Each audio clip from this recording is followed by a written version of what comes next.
Hürmetli obunachilarimiz, xudo xolasa videoni o'tirarmay ko'ringlar, manfaatli bo'ladi degan umiddaman. Baholar bilan aytib beramiz. Xudo xolasa bir like bosib bersanizlar, kommentariyalarga bir alohida jo'natib bersanizlar.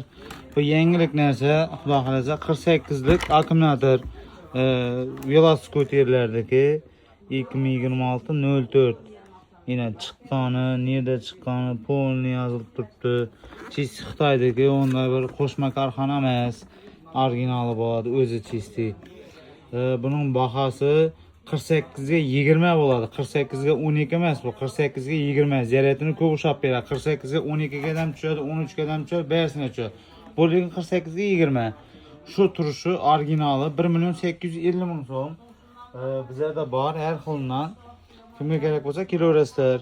Bundan 2 dona bor. 2 dona.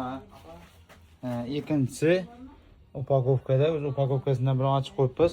Kimga shunday akkumulyatorlar kerak bo'lsa kelaverasizlar. Manzil so'raydi baribir. Manzilimiz Gurlan tumani, paxta zavodining darvozasining yonida, Zapchast bozorda.